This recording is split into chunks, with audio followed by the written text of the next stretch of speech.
Okay, I'm Jed Roberts in Roswell, and I was the minority stockholder and the manager of a radio station here back in those days. Radio station? KGFL. Okay.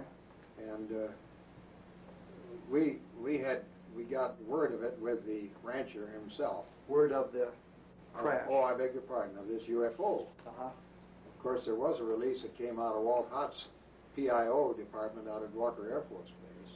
Mm-hmm. And so we followed it up. I did not go out because I to the crash site. I did not go out to the crash site. Excuse me for being so hesitant about this. If I'd look at the camera instead of you, it perhaps would be easier. Well, that's why I'm sitting over here so you can talk to me. Okay, so that's it. Be that as it may, So you were aware of something going on out there? Oh, definitely. Yeah. And then strictly from Walter's press release or other sources? Other sources. As a matter of fact, I don't know whether I should say this or not, but it was true. We hid out the rancher for one night. We're aware of that. Yeah. Where? Yes, and we did some transcriptions with him and so forth. Good old wire recorders, if you will. Where did you hide him out? We had him out at Mr. Whitmore's house here in town. He lived outside of the city limits on the east side. So you were present at the actual interview? I was not. You were not. I was trying to run the station at that time. Mm-hmm. The question that we ran into is the very next morning, some friendly person, probably from Clinton Anderson's office, called us from Washington and said, we understand that you have some information, and we want to assure you that if you release it on this matter, because it's not supposed to be released, it's very possible that your license could be in jeopardy, and so we suggest that you not do it. And he said, when I mean in jeopardy, like maybe 3 days. Was there any suggestion when you got that phone call? I mean, did Walt Whitmore hesitate about releasing the information? Did he say, well, we're not going to release it, or we might release it? I made that decision. So you got the call? Yes, I was at the office, you see. See, W.E. Whitmore, with whom I worked, had different office hours than you and I. Mm-hmm. And he was a great nighttime worker, and he came in about 6 o'clock at night to talk to me about the radio business, about the time since I'd been there since 6 o'clock in the morning. So you got the phone call from Washington? Yes, yes. And they told you that your license was in jeopardy. Did you? They indicated that would be a very negative thing. What convinced you that they meant business and you were really talking to somebody important? I don't even remember who it was who identified himself. Was there any? But he convinced you. But he convinced me because they'd already made such a stir about the releases, you see, to the newspapers and so forth. And so, in other words, the clamps went on the story. But this was not unusual for me because I had been down here for a couple of years at that time from Minneapolis. And with things like air crashes at Walker Air Force Base or the problems of that sort, it was not unusual for us to talk to the people and they'd say, okay, we've got a release date on this and not before this time. Of course, we always fought it because they always tried to take care of the afternoon newspaper. Well, that was where my question was going. When you got the phone call from Washington, was there any thought about going ahead to release the story anyway, or did you just immediately kill it? No, we did not. We didn't think so. We didn't know of it. So when you got the phone call, that was it. The story was done. That was as far as I was concerned. Okay. I saw no reason to do it because they'd already had the disclaimers out there, 10 tons of them, talking about these weather balloons and so forth. And so that was it. The point is that I was unable, I never did see the material. I talked to people just as you have. Who did you talk to? I can't remember. Can't remember at all. Now you say you hid out, or Walt Whitmore hid out Brazil overnight on... Oh yes, but it was W.E. Whitmore. Yes, we understand. Senior. Senior. So he had the 45-minute wire recording of Brazel's interview that... I don't know how long it was. In those days with wire recorders, these are guys all before your time. And if you recorded 15 minutes, you took it back to the studio, and it took you 15 minutes to rewind it at 3.75 or whatever it was. Do you remember whatever happened to that wire recording? Was it erased? No, I haven't. At that particular time, there was quite a clamp on discussion of this. Mm-hmm. And because there were people who were well thought of people who were pretty well convinced, and Marcel was one of them, and I knew all of those people out of Walker because we had remotes out there and we did lots of broadcasts out of there. So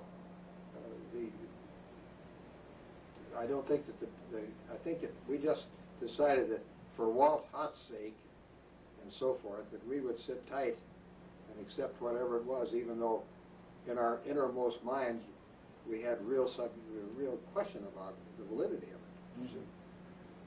Had they ever treated a story like this before? Had they ever created one? Had they ever treated a story in this way? Oh, not in this particular way, because this was a highly unique experience. However, as I say, we were used to it because if there were crashes, we didn't say anything about it until the people had been there and all of that sort of thing. Well, yeah, they embargoed. Yes, news, precisely. But this was a total clamp down. Well, I would say so. It certainly was as far as we were concerned. And there was no time limit on this. They didn't say Has there after ever such and been such anything date like you that can... before? I can't tell you because, you see, I just got down here in '46 when I came down here from Pillsbury in Minneapolis. And so I hadn't run into that sort of thing. There was lots of it when we were in the missile site business down there and so forth, because if there was a problem, we were advised and we were out there with our blinking lights and all that sort of stuff, but we sat on those things until there were decent releases on it. People have asked me because there's been a discussion, particularly after your broadcast, Mm-hmm. and that revitalized. In fact, I was up in Craig, Colorado last week, and a guy who hasn't been interested at all of a sudden he's a fan, and I sent him the book from Moore Mm-hmm. and so forth when I got home here on the weekend. But the point is that insofar as I was concerned, people say, do you think it was true? And I said, I don't know. But I'll tell you this, it's hard for me to believe that in this infinitesimally small area of the universe that we're the only people with any intelligence. So if there are, and another thing that interested me is because I had a friend who had a lot of hours with, I think it was with Northwest at that time, and he had, I don't know how many hours as captain, and when he said he saw something off the left wing, here's a guy who, when he makes a statement, if you're a disbeliever or an unbeliever, you say, boy, I don't want to fly with him because I think he's a nut. So he puts his own business in jeopardy, as it were. So, W. Whitmore had Brazel overnight. Yeah. Did you actually see Brazel himself? Did you ever see Brazel? Only when they first came in, yeah. How did he come across to you? I didn't talk to him very much. Mm-hmm. We were, frankly, hiding the things for Halloween, and we didn't want to make much of a stir on it. And Whitmore's lived way out on East 2nd. So that's about it. Did, so Brazel is with Walt Whitmore overnight. Yeah. Did the military come and pick him up, or did Whitmore take him to... I think he turned him over. Would it be fair to say that Whitmore surrendered him to the military, or is I that don't too think strong? so, because he was just a guest overnight. Okay. So you don't surrender a guest unless your name is this guy over in Iraq. But was the military was looking for him, though? I think so. Yeah. Was W. Whitmore hiding Brazel from the military or from your rivals? We just had a good story. So Whitmore was more worried about protecting his story than the military finding where Brazel was. We had no reason to hide him out, particularly, except we wanted to do some talking to him first. It so happened that it was all for nothing because we didn't use it. Okay, so that next morning, Whitmore decided he wanted to go out to the crash site. No, I decided that. You I decided. wanted to go out because Whitmore had been out there. Been out to the crash site, or? Yeah, I think, but I don't know. He couldn't get any closer than I did. I thought we could do it with a back road or something. So you followed the back roads out toward Corona. Sure. What happened when you got out toward the crash Well, site? they just had some roadblocks, that was all. And what That was on one of the back roads. Well, they had the whole thing. You used the word cordon a minute ago. I presume that might be a pretty well. I didn't pay that much attention to. I wasn't driving. We had another guy, and I was more interested in just getting out there, and disappointed because, believe me, we didn't get close. You say another guy, do you happen to remember who that was? I haven't the slightest idea. We had about 6 people working for the station. So you went out to the area, you were stopped by the... Sure. How did they do that? They just say, sorry, the road's closed. This is a restricted area. Military men? Yeah, we were used to that. Were they in a Jeep? Were they in a car? I can't imagine. I imagine they were just one of their blue sedans that they had. And as you approached, the fella came out on the road and waved you down? Sure. But as a matter of fact, the reason I'm so vague, I don't mean to be intentionally, is because at that thing, it wasn't really a big deal. Because we'd had these experiences before where some accident had happened and where they just kind of blocked off the whole area. So it was perfectly reasonable as far as I was concerned. So you didn't get out to the site, you were turned around at that point and came back to Roswell. How close did you get, roughly? I'll bet I wasn't within 15 miles. I don't know. I haven't any idea because at that time, as I say, it wasn't important. We wanted to see the stuff we'd heard about. And of course, by that time, it was all picked up. Certainly that day. That's about the story. You said the stuff you heard about. What did you hear? What do you recall? Well, one of the things that I still remember specifically is that the material, they said, was as thin as the wrapper on a Lucky Strike package, but you couldn't break it, and if you twisted it and scrunched it up together, it would come back to its own deal. They tried to burn it, and so forth, and it was a good mystery for a small town. But of course, we had at that particular time, we had a lot of military people here, as you know. Did you notice any extraordinary military activity in town at that time? Of course, everybody started watching the sky. So there was an attitude within the town itself. Oh, very aware. And my thought was, looking back to the old days of the invasion, if you remember. War of the Worlds. Yeah. And the effect it had on people on the East Coast particularly. And I thought that perhaps maybe this was a good reason. I have reason now to believe that it was more than just protecting the public from getting upset over something. Because after that, you know, we got into little Lubbock Lights and all of these sort of things. And people that I knew who were highly respectable, people, long-time guys, ranchers and people like that, who saw some of these things, and they had no reason to kid anybody about standing on the side of their pickup and watching these lights go back and forth up in the mountains. They're not the sort of people who needed to do that, or was it their nature to be that sort of a person? Around the station, what was the general reaction to the weather balloon story? Hell, the weather balloons were being launched about a block from us every night. Because they did that with the Weather Bureau at that time. That's how they got their readings. So weather balloons per se were not that interesting to us. So you didn't buy that explanation? We really didn't, but we didn't have any good reason because that material was scattered out there, as you well know, and it wasn't like being able to see where something goes down and there's a hell of an explosion and there's a big dark place. Did you ever have occasion to talk to, say, Colonel Blanchard or any of the people out at the base after this event and subsequent years and learn anything from them? Maybe they said something to you? I don't think so. Bill Blanchard was one of the first guys I knew out there because he had served under my uncle, who was a general in the Air Force. In fact, we had 4 guys out there who were commanders who had all been students under him down at what used to be Kelly, down in San Antonio. So I always made it a point to meet those people because they're nice people, and we entertained them a few times, and we could go in there for a drink or something on occasion. But no, we didn't discuss it. And I don't know why we didn't, because that would have been the time to try to find out something, as it were. Mm-hmm. But, After Whitmore turned Brazel over to the military, yeah. you saw him after this. Did he ever? Did I see You saw Whitmore, certainly. Oh, sure. The first chance you had to ask him about wire recording.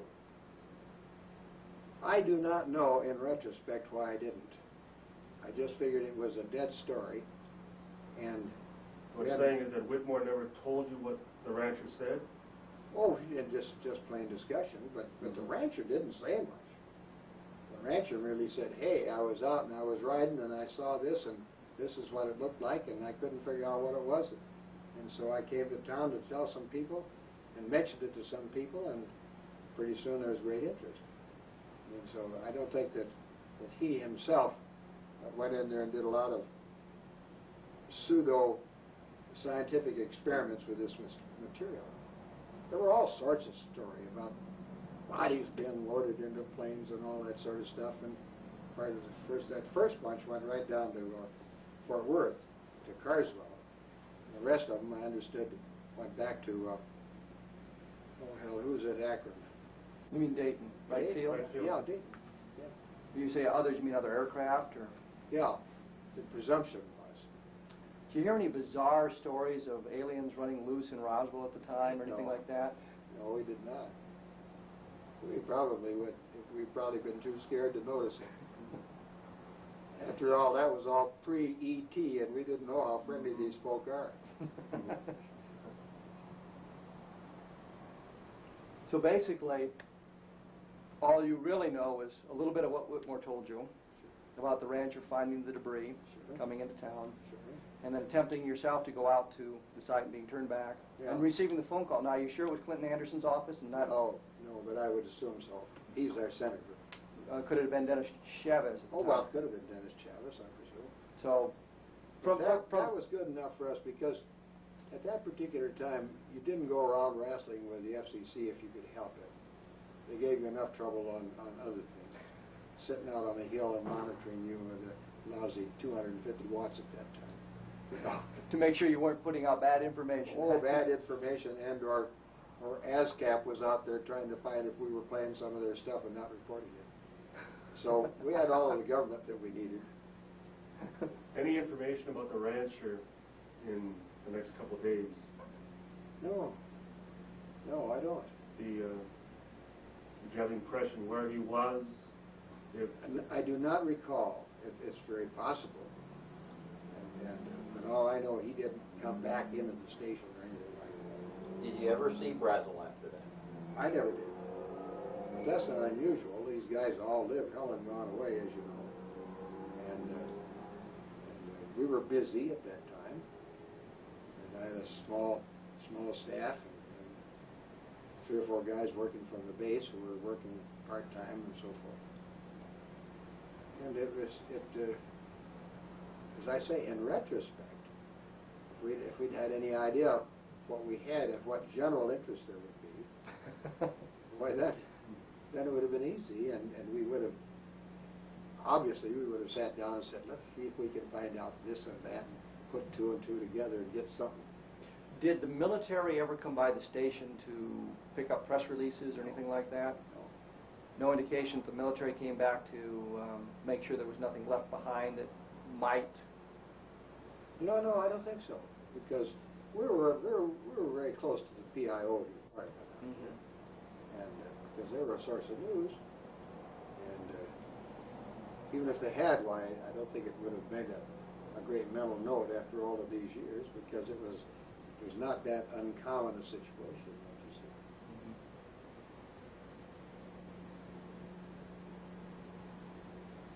Through the years, and certainly since the resurrection of all the stories involved, any people that you've talked to, any former colleagues or anyone else that ever voiced an opinion or related any little tidbits of information to you? Oh, that I didn't have? Mm-hmm. No, because it was usually, do you believe this stuff? And it so happened that I believed it to some extent at that time, and then ultimately I just felt more and more that this was a possibility.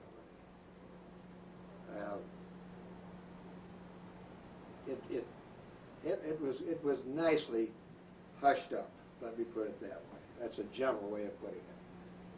So you weren't that concerned that the military came in and suggested that you not release the story. That sort of thing happened on a regular basis. Oh yes. Oh sure. Whether it was an aircraft accident or maybe something that. Well, see, we were trying to cover all of that stuff at the local level because that's what we had. That's all we had. And so, in the two stations with which I was associated over a period of time, we always had mobile units, and we could broadcast and so forth. And even in those days, if there was a story, why, we chased it pretty hard. But for this one, you didn't really think there was a story, because I didn't think we were going to be able to do anything with it. I thought that whatever they were going to report, because the question was in many minds here, that whatever they were going to report, that's what we would tell them, so the people would know. So there was no place for you to go with the story. No, because we really didn't have the story. We had a discussion with a guy who had found some stuff, but they did a good job of closing that thing up. Hell, I think Marcel was out of here in, I don't know, 4 or 5 days, I imagine. There were some people that were shipped out. Maybe that had been planned for 90 days, but the coincidence of it made people say, "Boy, we'll get him out of here."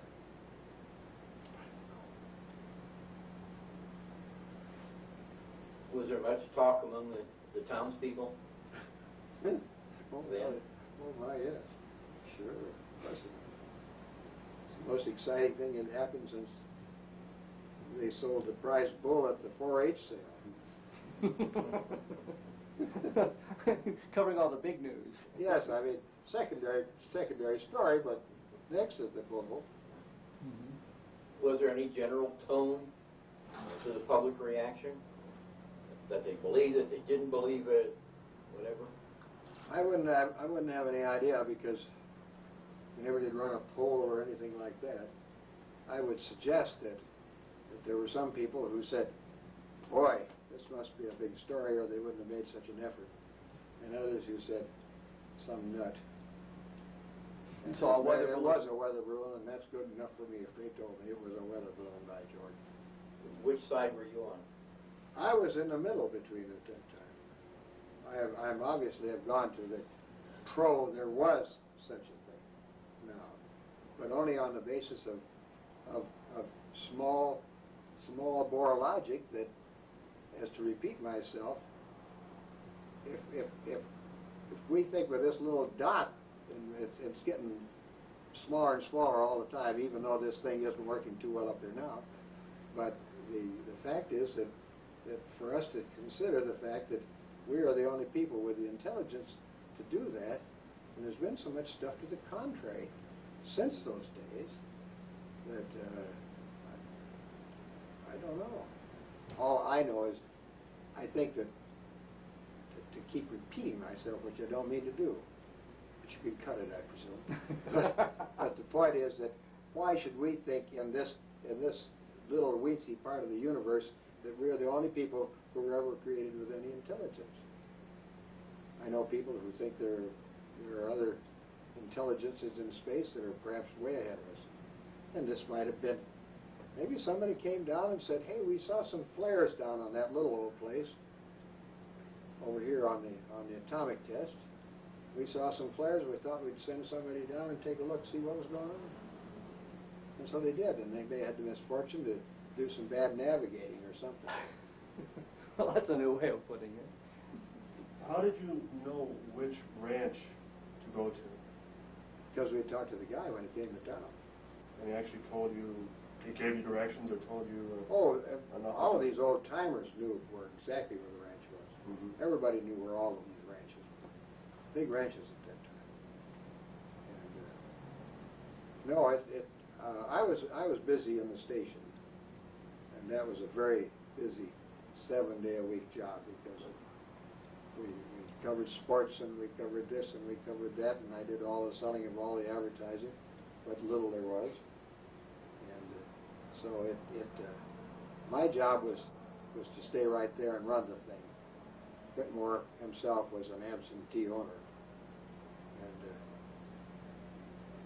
that's the whole story. Looks like that's it then. Is this deposition over then? I believe so. I think you've done a heck of a job. Well, no. I'll turn this off for you. How's that? Fine. Were they in your program? Where the discussion? They thought it, and they never bought the idea that it was a reflection from somebody's glasses down on the ground. I'm just putting the date on this now so that we've got a picture of you with the date. So that we. Well, I wish I could be more helpful because I'd love to see you guys come up with some real solutions if you could find it. We're getting there.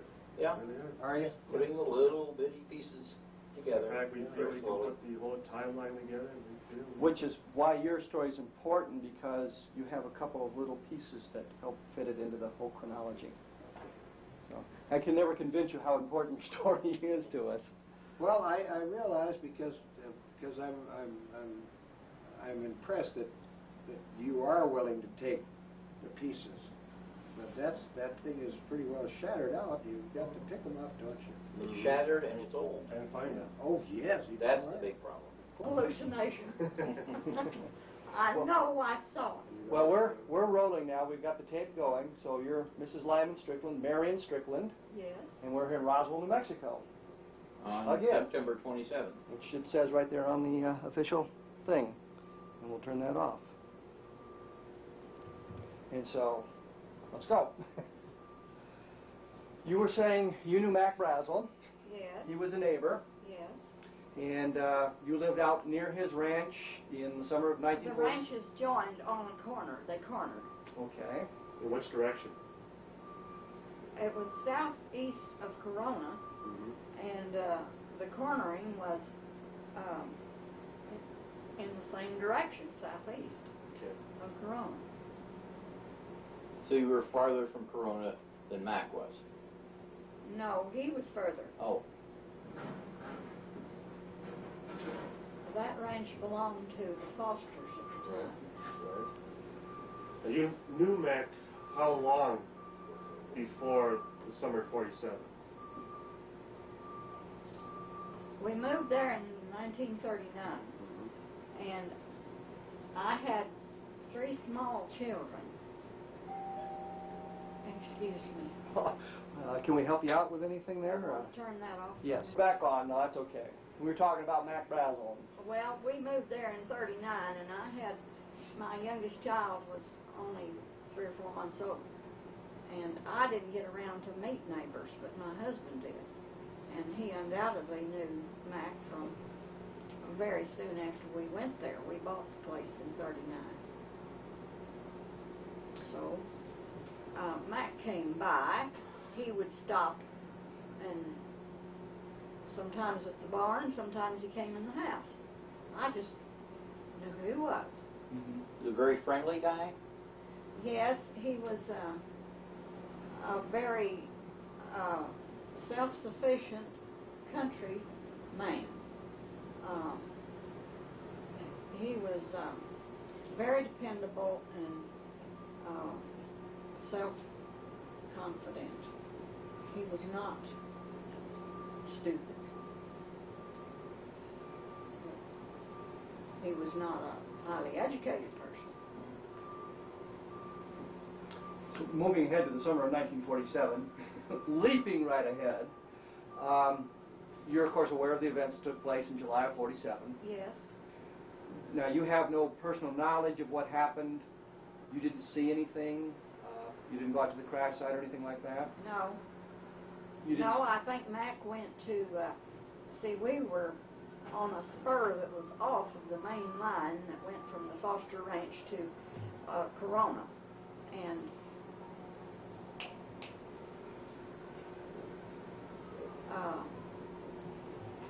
he would have gone by the Proctors and Saltermeyers first, just on the way to town.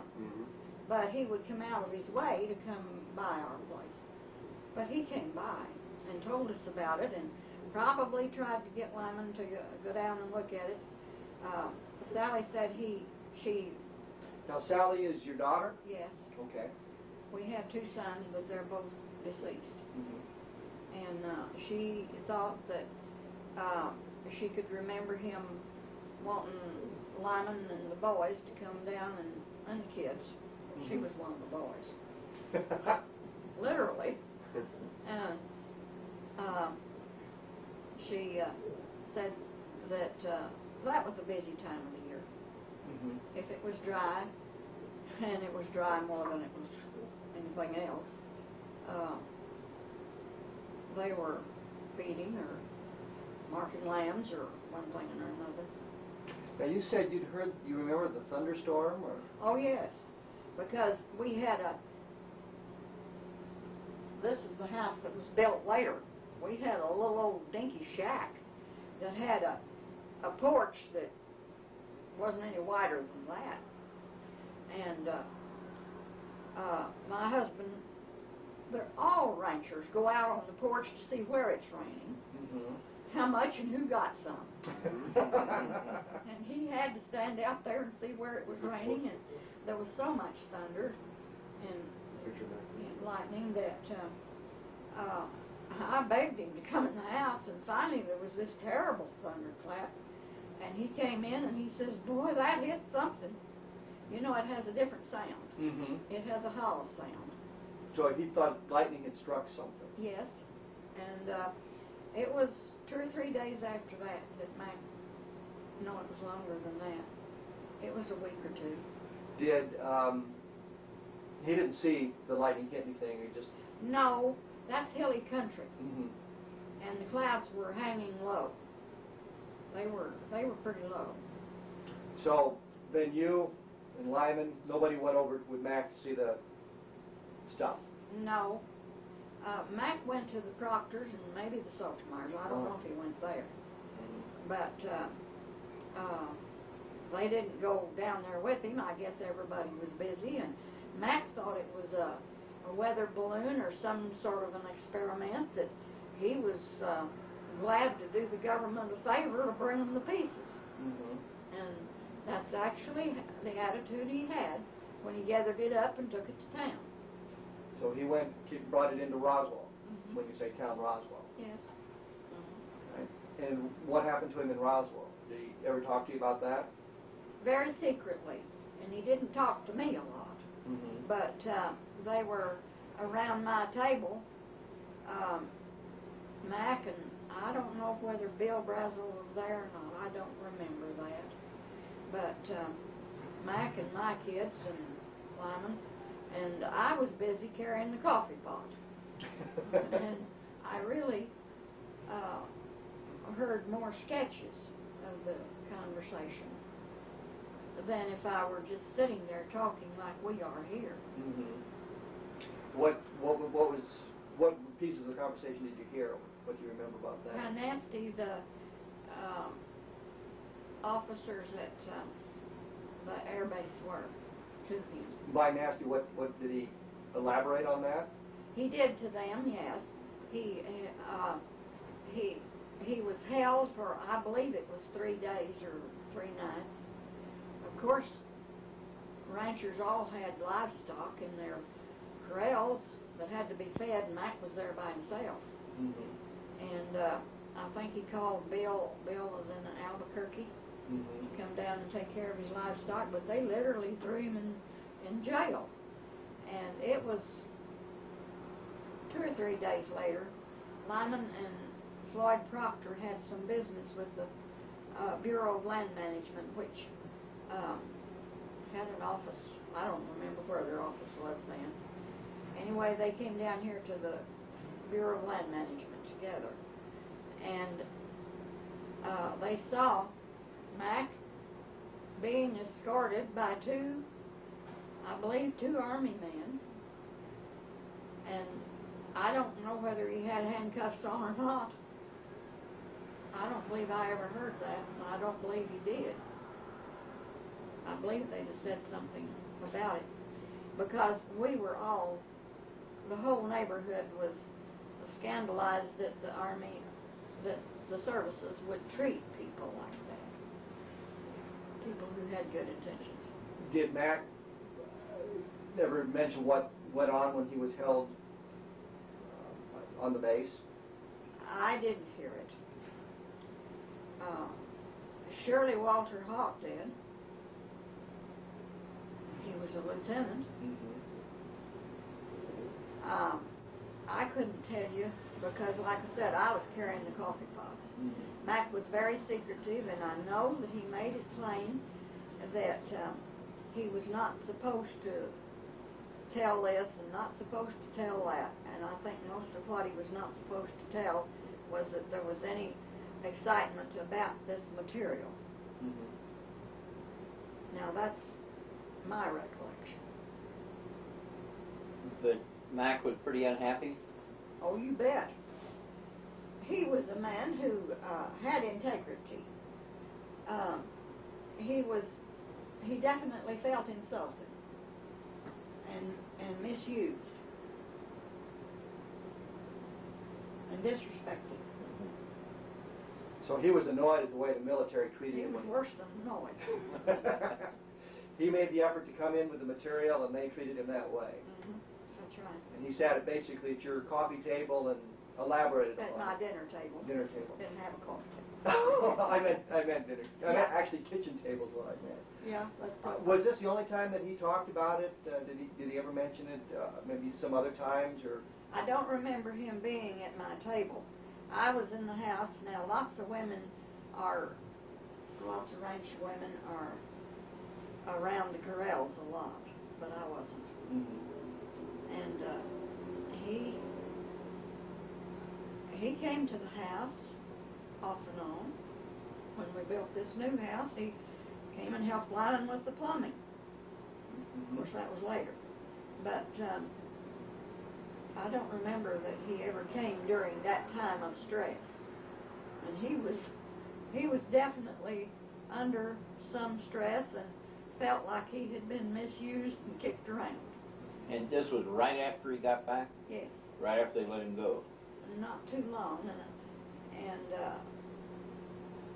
since none of us really knew then what the importance of it was, I don't remember just how long it was. It might have been 2 weeks. I don't think it was 2 months. Did he talk about the material? Yes, he did. I remember he said something about that you could crumple it up and it would come right back out. Now, my daughter, I have been asked before if anybody had any scraps of it. And my daughter told me on long distance, she was only 10 years old, and she said she wasn't impressed with it, but that Bill Brazel brought a scrap of it up there, and he was at the corral. He was not in the house, and I know I never saw any of it. I never saw it at all. And she said that it was very, very thin, that I sewed a lot, and she was familiar with fabrics, and she said it was like a very thin cotton, but very tough. Now, she emphasized the words tough. And I said, how big was this scrap Bill had? And she said, 6 inches by 8 or 10. And I said, what do you reckon he did with it? And she says, well, if they didn't, Bill's, I don't believe they were people who kept a lot of they didn't have their house cluttered like this. And she says, well, if he didn't realize the importance of it, he probably threw it away.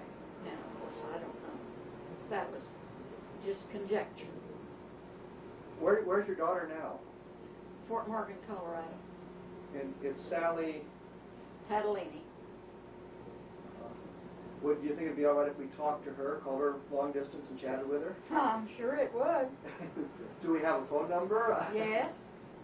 But do you happen to remember what it is? Yes, I do. Do you want to write it down? No, I'll have it recorded. Oh. 1 dash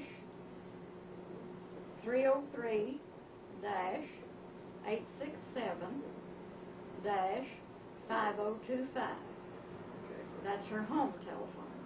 And that's Sally Catalini. Catalini. Now, of course, her husband and sons wouldn't know anything about it. Are they from this area, or are they from Colorado? Or? They're from Colorado. All of them.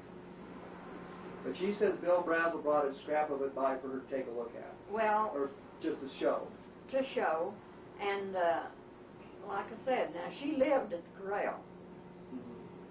Mm-hmm. Her daddy had to order her to the house. She had her horses and so forth.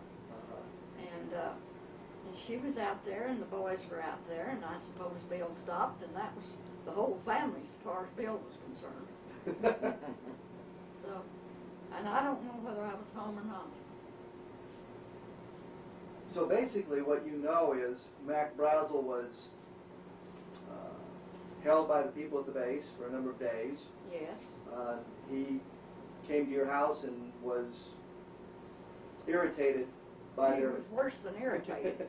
by the treatment of them, and you heard some of his discussion about what went on at the base. And then Lyman saw Mac in the company of a number of... If I could say something that's off of the record.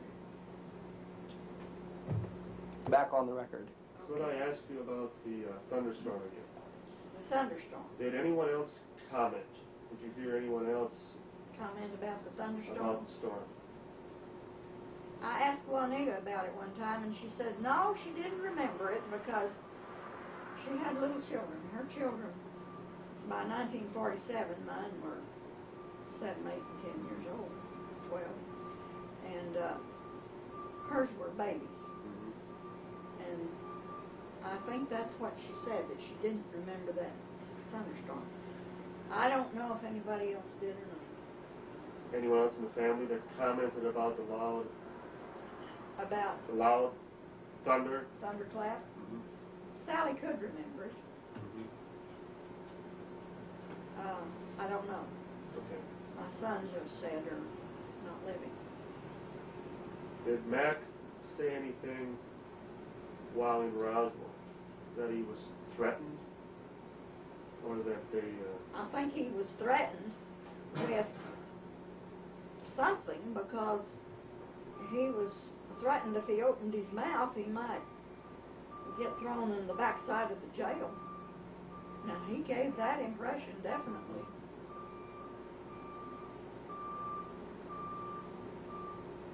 He must not tell anything.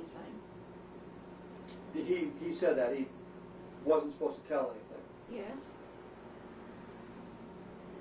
So he was angry, but yet he also took it serious Yes. that he couldn't say anything about it. Yes. Was that unlike him, that he would Yes, it was unlike him. buckle down against something that was He a was threat? a very upfront person. He would be likely to say what he thought, and if it fitted, if you didn't like it, well, so what? So what? So That what was would it take to get him to keep his mouth shut about something? a serious threat. More than just a physical threat. I think so. But I don't know of any threat that was given. Right. Like I said, I was carrying the coffee pot. Could they have done anything else to try to shut him up? Like what? Bribe him? You couldn't bribe Mac. I don't think you could. I think he'd double up his fist and back you away. I really do. I don't think he was that kind of person.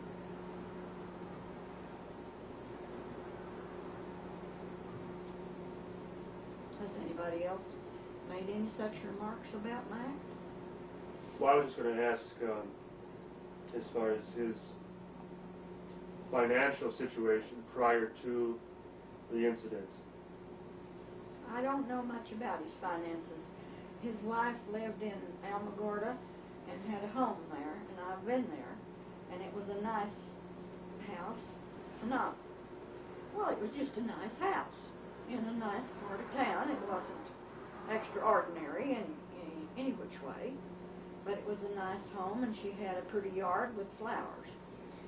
And I don't know whether she didn't want to live on the ranch or what, but the Foster Ranch was a big ranch, and probably the pay was something important to make. Any idea what a man would be paid to run a ranch in those days? No.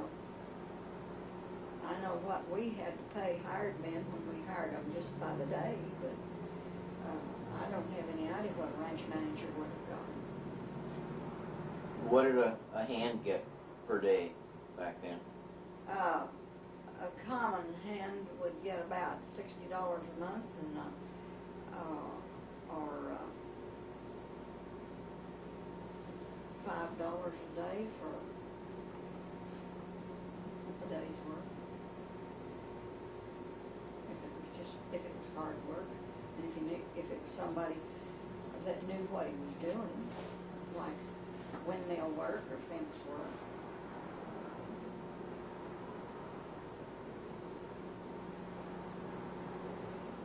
But I don't know what Mac knew.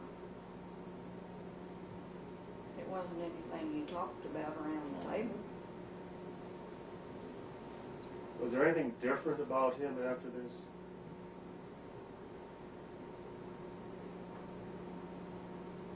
He might have been a little more reticent because he felt like he was disgraced, and he really wanted to square himself with his neighbors. I think that's why he talked a little, because he was afraid that the neighbors might think he had done something of a crooked nature. But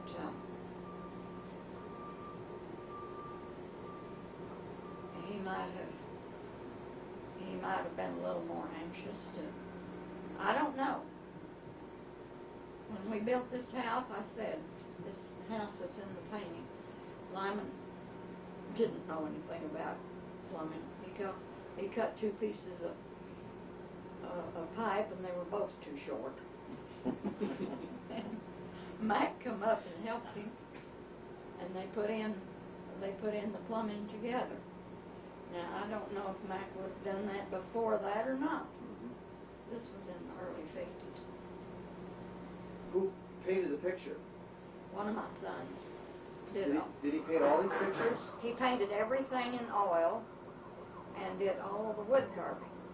Anything that's in China, I did it. I'm impressed. He did this one by the fire, by the Yes. the campfire? That's a story. That's a story that's really true. That happened when my husband was about 2 or 3 years old. You want to turn it off? No, that's okay. My son painted it from his father's story about it. At that time, they had no fences, or very few, and lots of cowboys. And they ran, this was like the Chisholm outfit, but they didn't work for Chisholm, they worked for Hinkle. And they run cattle from the Pecos plumb to the mountains. And anyway, these cowboys went out in the morning. I don't know how many there were, half a dozen. And this one didn't come back. So they knew something had happened to him. And what had happened was that his horse stepped in a hole and fell with him and broke the man's leg, but not the horse's leg. And the wolves could smell the blood. The skin was broken. The boot was full of blood. And the wolves could smell the blood, and if National Geographic, and they did, I read it, if they want to tell you that wolves won't attack, maybe they won't if there's just one. But where there's a whole ring of wolves, a bunch, and they smell blood, they would. And anyway, he had little chips of wood that he got on fire and threw at them all night long. And they found him, the other cowboys found him the next morning. And my mother-in-law, Lyman's mother, walked up to it and says, "There's supposed to have been a tree right there. That's where the chips come from." My son had never painted a tree. He never painted a tree until I insisted that he paint these that are around the house. And so he didn't put any tree in it. And her sister, Aunt Jenny, walked up to it and said, somebody else in the room says, "Well, did he get over it?" She says, "Well, he sure was a good old dancer." So I guess he got over it. Those are beautiful pictures. Yes. Yeah. Well, thank you. I treasure everything Oh, here. you should. My son was selling at the time that he died, and he had sold several portraits. And the people who had commissioned portraits came and gone. But I kept everything else. I could have sold some. I just plastered the walls with them. Yeah. Great. You don't want to. And what is it that you painted? I paint china. And what in here did you do? Well, this cabinet is full of it. Up here? That cabinet is full of it. And everything except one or two antiques in these shelves. That's obvious where you learned it from. Yeah. How about these cups with birds? I painted all of them. It's incredible. Actually, that's marvelous stuff. Now, I didn't paint the Virgin that's in the window. I did about half of the birds, or more than half, maybe. The flowers on the china thing? Oh, yes, I did all those. It's really realistic. Well, thank you. I've enjoyed doing it. My son was painting at the time that I found a lady who gave lessons, and well, that was her husband that came with the onions. And I thought, well, I've always enjoyed China, and I'll do this so I don't interfere with his work. Like heck. He had talent that I'd never have. It's obvious. I wouldn't say that. You've got a lot of talent. But it's obvious that he had lots of talent, too. He had a lot of talent. But it was pretty much a sideline for him? That's true. It's just- He was 40 years old when he died. And he had really just gotten into the artistic efforts. He drew from the time he was 4 or 5 years old. Things that you could, well, I'm his mother. Things that you might say, this is awfully good. He drew one that I hung on the wall until it turned yellow, and it was a cowboy standing by a windmill. And the windmill was much taller than, the cowboy was much taller than the windmill. So you know who was the most important. Mm-hmm. But both were very good.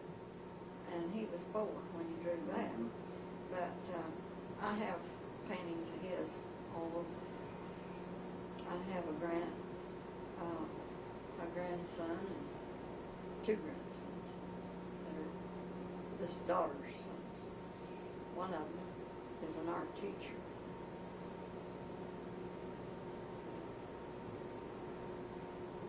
Well, if you don't mind, I'd like to video the paintings. All right. I'd like to. I don't know if it'll come out, how good it'll be, but I'd certainly like to give it a shot.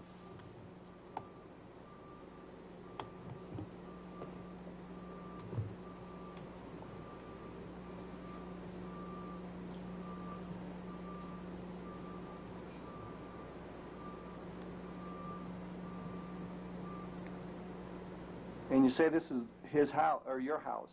Yes, that's the ranch house that we built. Is it still there? Yes, as far as I know. My husband had it.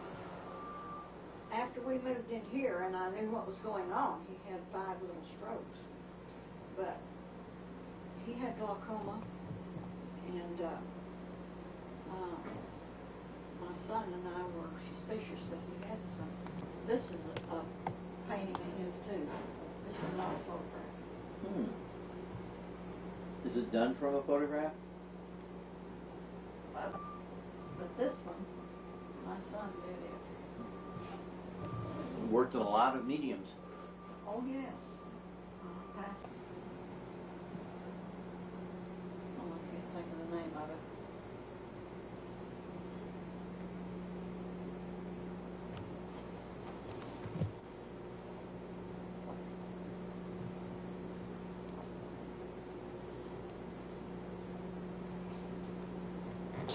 He had glaucoma and was treated for it for several years, and his eyesight was such that this old excitable woman wouldn't ride with him, except on a ranch where it didn't matter. But we were coming back from Roswell with a load of feed, and I was driving. We had a 3/4 ton pickup, and usually loaded it with 2 or 3 ton. This is when approximately? This was maybe in the 50s. I couldn't tell you exactly. It didn't have anything to do with mine. Right.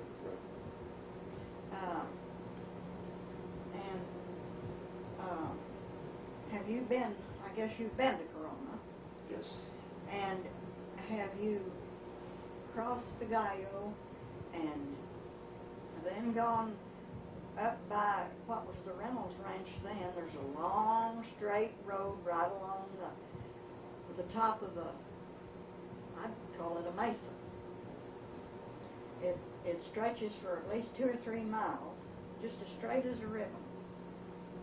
You come up from a deep draw and go up on this long straight road. Well, go back. From Corona. This is going to Going Corona. to Corona. And the cutoff that is 59 miles out here, and then it cuts off to go to Corona. It wasn't paved then. And anyway, go back to 1942. About 1942, there were lots of Army planes going over, because that's right on a direct line between here and Albuquerque. And there was one that had the bomb sight. If you remember, they had a bomb sight that they protected with men's lives. And the planes were fixed so that they'd blow up if they didn't land just properly. Well, anyway, this plane circled this was night. We had gone to bed. It was about 10, 11 o'clock. And nearly everybody had tin roofs. This was 1942 now. You could see the tin roofs shining in whatever light there was. And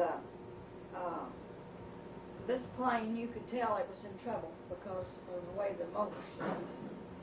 And they circled every ranch house in that area, ours included.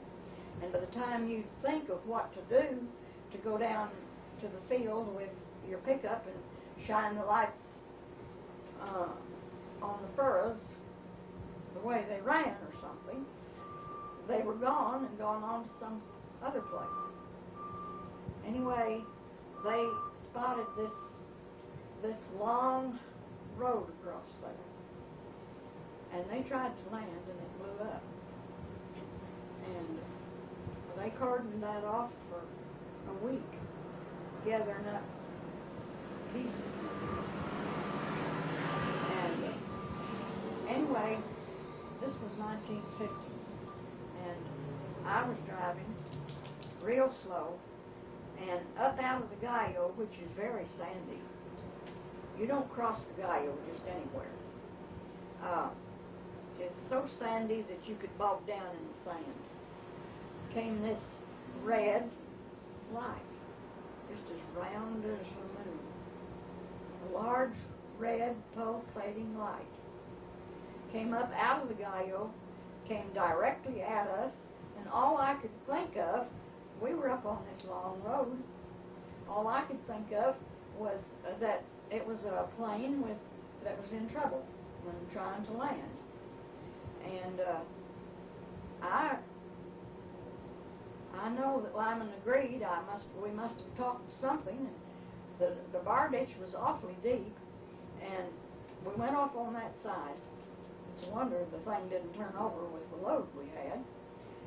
But anyway, he got out and run down the hill, and I had a heck of a time getting my door open. But I did get out, and I saw it not through the windshield.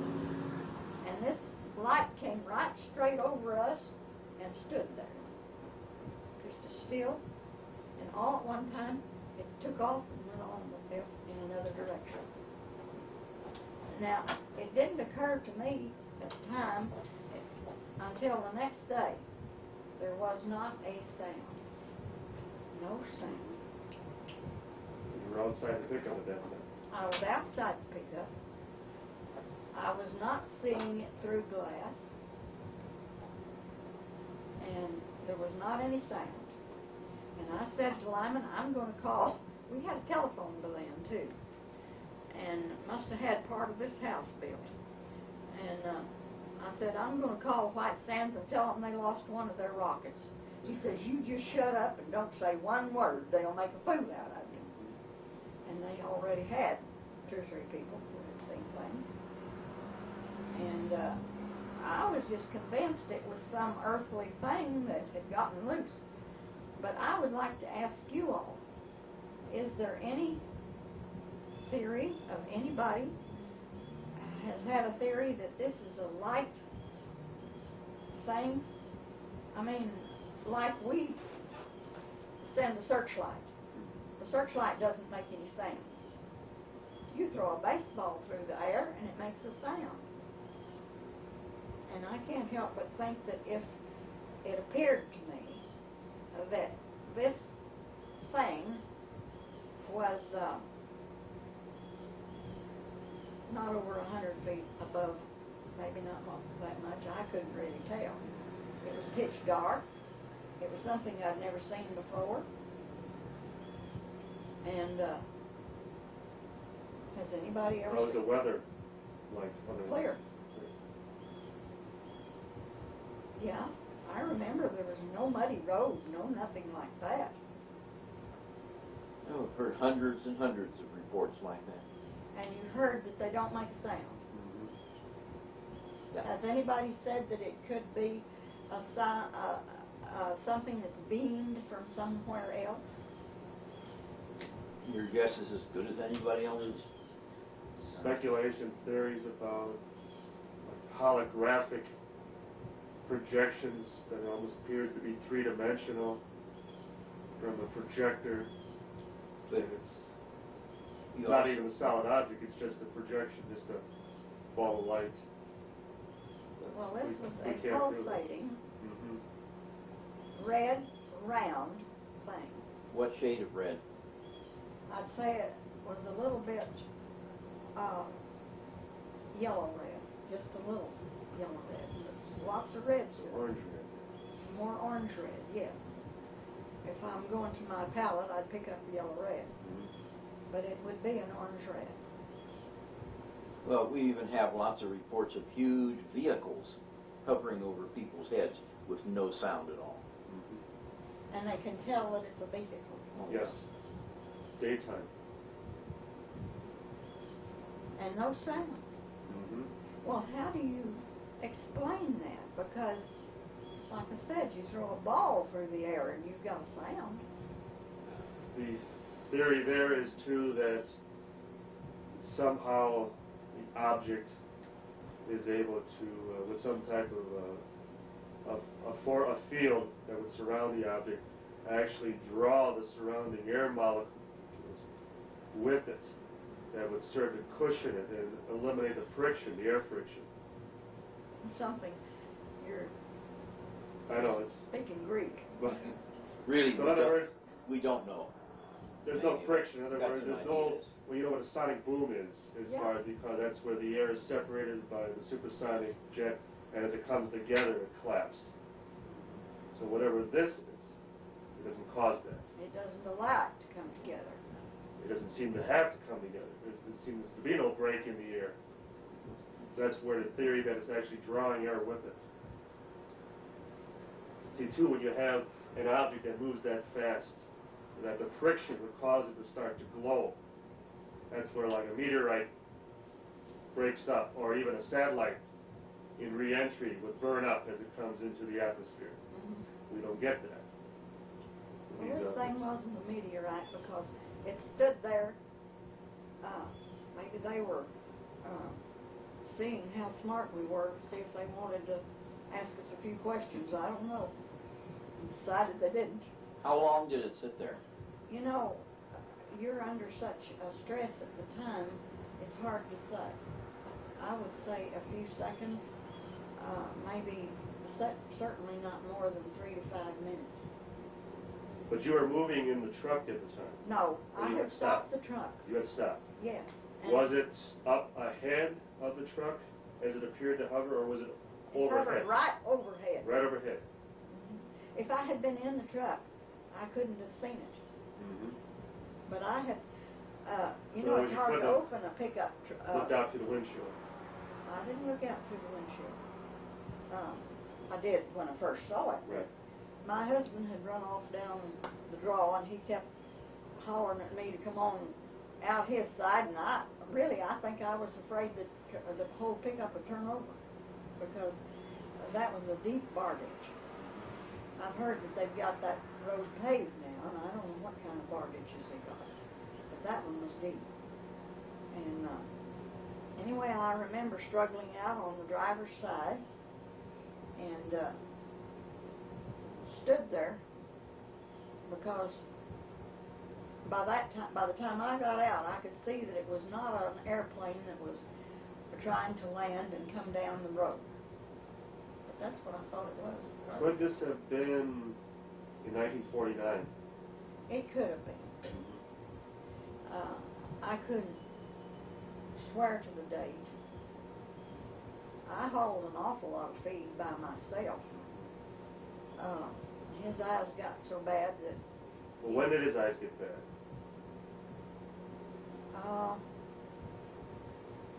I guess he had some eye problems from the time I first knew him, but they were not treated until in the late 40s.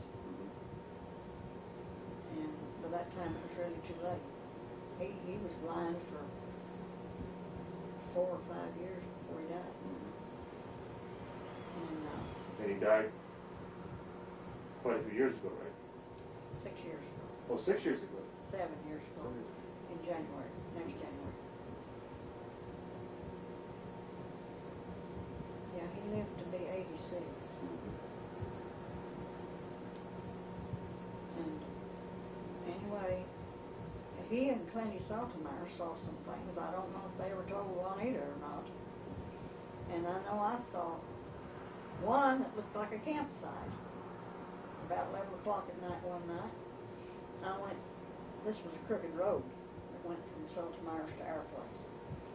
And we had a lot of sheep stealing. I've got a snapshot over there of where Treats put out Trap? a sign that said there would be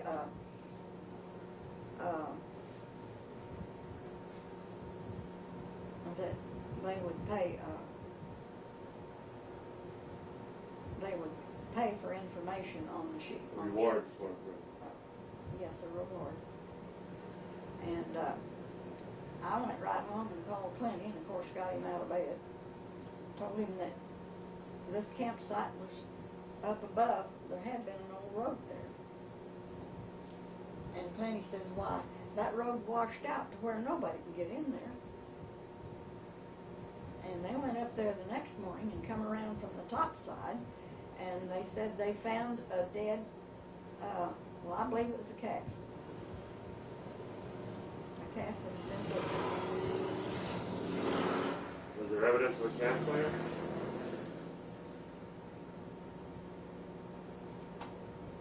You know, I don't remember, but I do remember what looked to me as I passed it like lights, lantern lights that would show through a tent,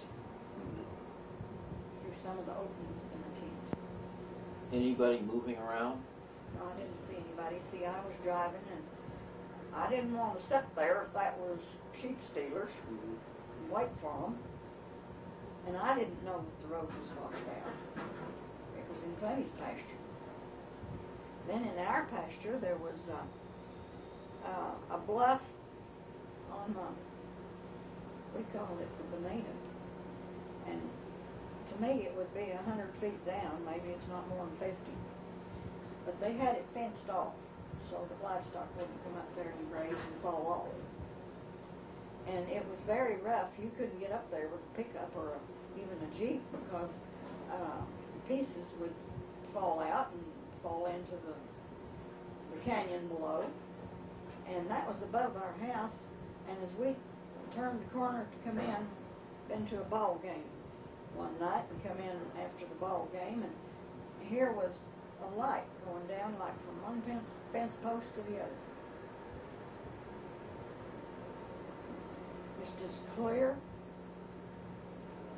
I don't drink. And I didn't dance. This ball game, you remember anything about the weather? No, I wouldn't have gone if the weather had been very threatening. Not that we lived in a remote enough area and had livestock that, I guess I'm an old stick in the mud. I just wouldn't have gone. I'm not that crazy about sports. My kids were, the boys were playing, one of them. The other one went to private school. You had an interesting time. You know, I think so too. And we saw the first atomic bomb. Oh, yeah? Yeah. Saw the flash? Yes. Uh-huh. And this is true.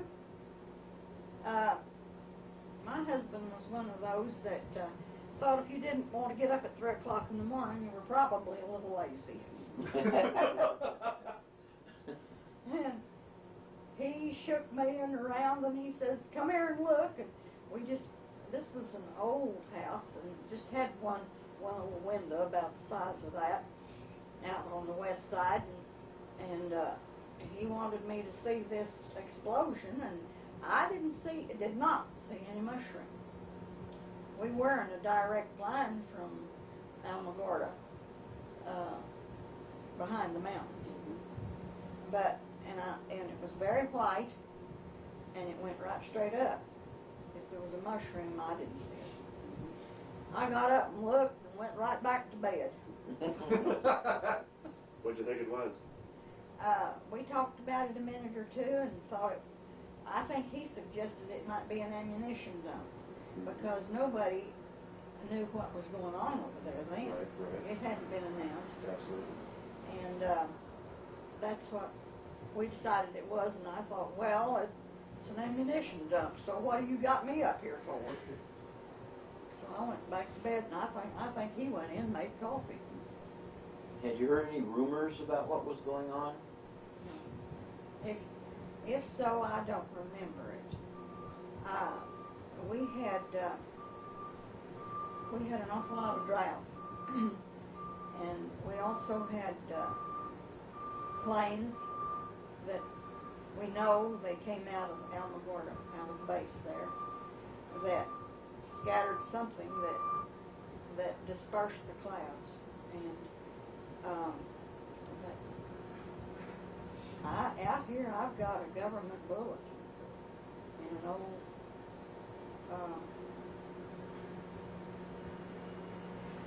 I've got it out there in a box. I know where it is. It'd take a while to go find it. Anyway, the ranchers they thought that these young boys were doing this. They were buzzing windmills too at times, and they thought they were doing some of it just on their own, just to be funny. And they made a protest, and there was, I can't remember that man's name for sure. Anyway, the general, and he came in from El Paso, and he told them that it was not his boys that was doing that. It was a group that was assigned to experiment with the weather. And he gave us the address and what to ask for, and we got these bulletins, this one that I'm talking about. And anybody that asked for one after that didn't get it. They shut it off. But I still got it. Tell us about the experiments. The experiments were going all up and down the Rockies, even into Montana.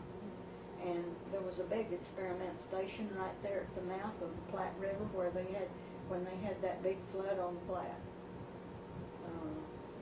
1960. But this one was spotted too. I mean, it was named. We got first government bulletins from Montoya, Senator Montoya. Anderson was, Senator Anderson was downright insulting. We were just a bunch of hicks that didn't really. But they could see some of these planes coming in. They were branding calves or marking lambs or something one time, and a bunch of men around on the Gallo, and this wasn't at our ranch, but all the neighbors got together to do those things. And they could see something being dumped out or spewed out of these planes, and the planes going right, you might say, into the clouds, or they appeared to go into them. The clouds would just vanish. You could just go buy more feed. You saw this happen? I didn't see that. My husband was there. But I saw the planes come in. One time we were stuck in that same draw that had that bluff on it I was telling you about. With the anyway, the water had come down. Those magazines are to be given away, and you can have any you want. We were stuck, and there was the biggest old black cloud up above, and we needed rain and needed it bad. And we were just working like crazy to get that. It was my husband and the oldest son and I to get that pickup out of the draw, because it would have washed it away. And the planes come in, and finally somebody noticed them there, and those clouds just absolutely lit us together. This government thing, they said in so many words that they were trying to send the moisture into the areas that needed it for dry land farming, wheat, and so forth. Makes sense. I think they nearly got sued. They washed away the Kansas City stockyards once. Got one. Which served them right. Got predicted, man. I think that's all we really need. Great. Done some wonderful work for us. Well, I hope it's been worth something. I think the American people ought to know what's going on. I can realize one reason that this was kept secretive is, you remember Orson Welles? Yep. You're too young. Well, we read about it in the newspapers. I do. Well, anyway, he had written a play, Right. and I think it was in New York City, that there was a downright riot. War of the Worlds. Yeah. People from the other worlds were coming, and the people in New York City just panicked. as they're well known to do, people I in New guess York so. City. I guess so. Anyway, That's the only reason I can see why they can't be honest. Of course, now they've had so much practice Yeah. at being dishonest. Yes, and Second nature. they have been used to the idea of their superiority and lording it over the rest of us. Mm-hmm. We're just the taxpayer. We're just children that have to be taken care of. Yeah, we're just the taxpayer that Yeah. they can gouge for more money. So what do you believe crashed out on the Foster Ranch in 1947? What do I think? Yeah. Well, for several years I really thought that it might be something the Russians were experimenting with, but I don't think so anymore. Mm-hmm. I think that perhaps we have the greatest technological advances of anybody in the world. Mm-hmm. And they haven't found any living people on any other planets, but they got to come from somewhere. So you believe it was from somewhere else? Yes, unless we find a group of people in this world that are smarter than we know about, I don't think it's from this world anymore. Who would me? Well, I think that'll do her then. Thank you very much for your time. I'll make a copy of the tape. I won't promise the quality will be very good. I'd like to buy two. I'll make 2 copies and send them to you. It'd be our pleasure. Don't worry about. Yeah. It's there. It's very simple to do, and it doesn't cost anything. It'd be our pleasure. You get more, sort of our payment for Yes. you helping us out. Well, thank you. I appreciate it very much. Okay. January of 1989, a month after his death, this singer had... And your name is? Alice Knight. You can speak up. It won't hurt. And we're here in Delhart, Texas, on October 1st. And you were a niece Yes, of Barney Barnett. of his wife. Mm-hmm. And did I understand that they kind of raised you for a while? Or? They I was real close to them. They babysat me, about for 2 or 3 years, Mm-hmm. and they helped spoil me. And they did not have any children of their own. Uh-huh. So, Barney was a civil engineer for the Soil Conservation Service, Yes. working in an office in... Socorro, New Mexico. His office was in Socorro?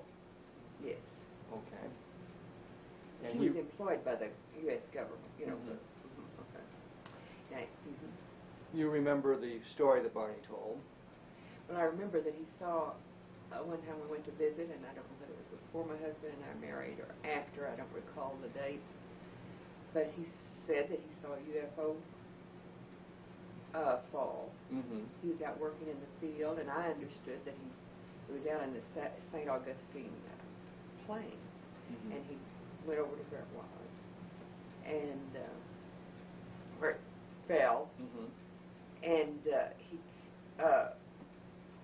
got nearly to the side, and there was a group of people on a geological or archaeological hunt, and they were over there. I don't remember how many people he said, but they got nearly up to this UFO, but it was close enough that you could see some creatures, or he said they didn't look like human beings out there.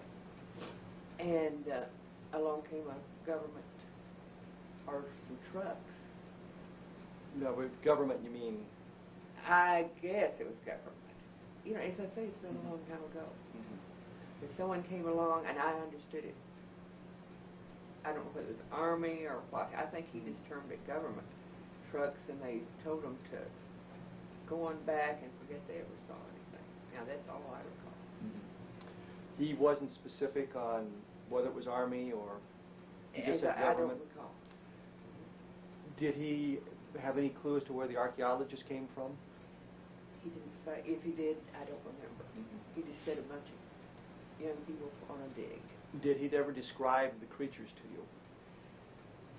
I don't recall.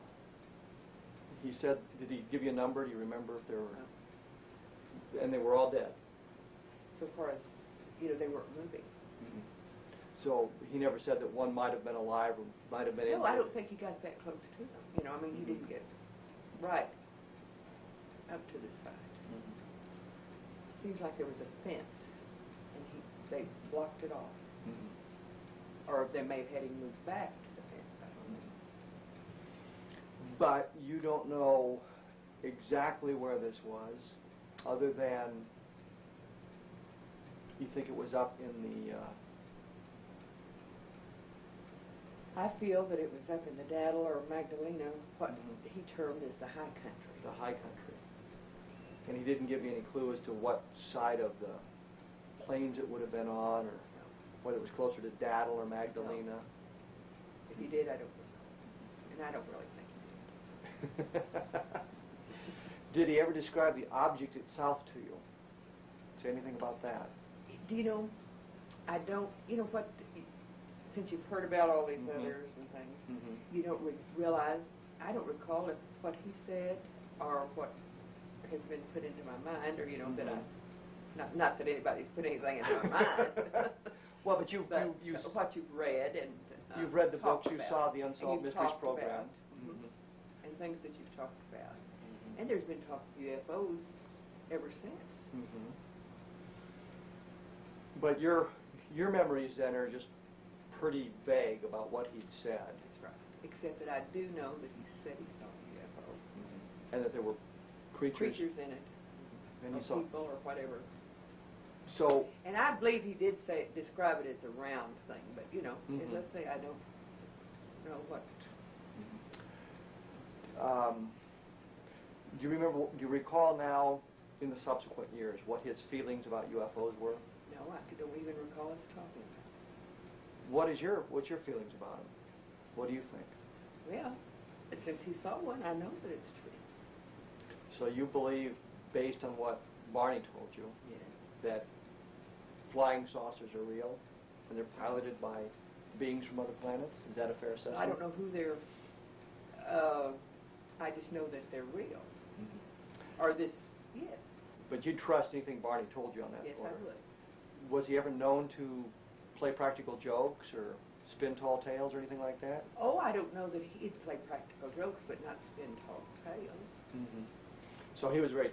But he was serious about this. This was a serious.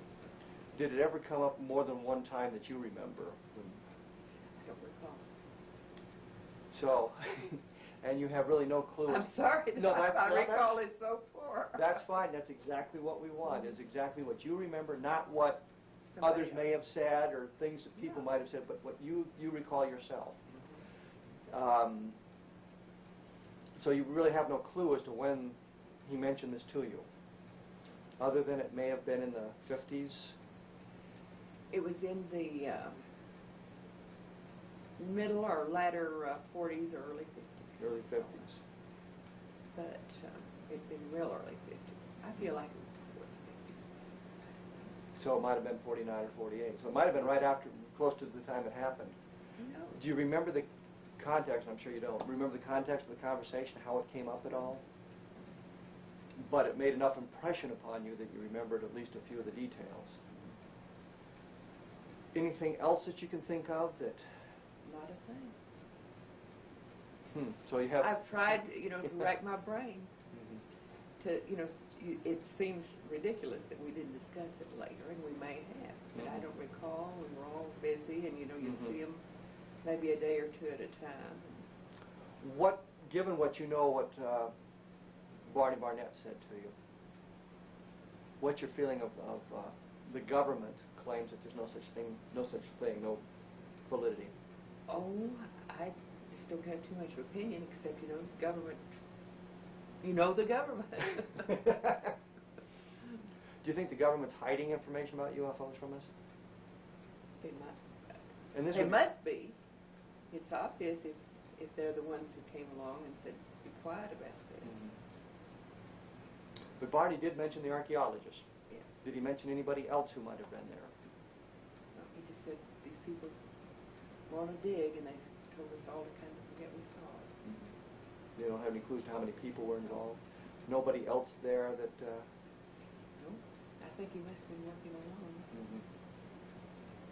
Okay, well, this was sure short. That's right. That's I why sure don't know much. That's why I put it on the end of the tape. I sure don't know much. But you have no doubt that Barney was telling you the truth about this. Did Barney ever have trouble with the government afterwards, maybe with the Internal Revenue Service or anything like that? Nothing like that that you can remember? No harassment from the government? No harassment of any kind that I...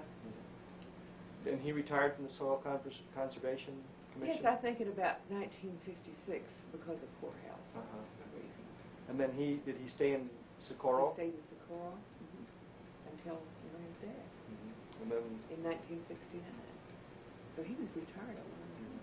And Ruth, what?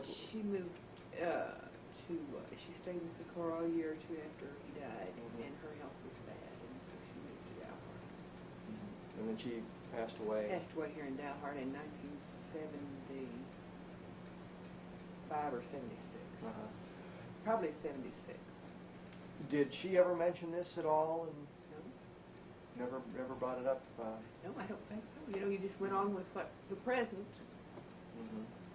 Wasn't really that major of an event in anybody's life then? I guess it wasn't, even though you can't imagine it. Now I can't imagine that it was played down so, but we really didn't discuss it. Okay. Well, I even inquired of my friends back then, that we might have come home and told somebody, but they don't remember me telling. Of course, they might have as poor memories as I do. All right. Well, I think I've probably, as they say, taken up enough of your time, so I'm going to... That's fine. I'll turn off the camera here. Okay. It worked out real well, didn't it? I don't know. It wasn't horrible or anything. It was scary. It was scary?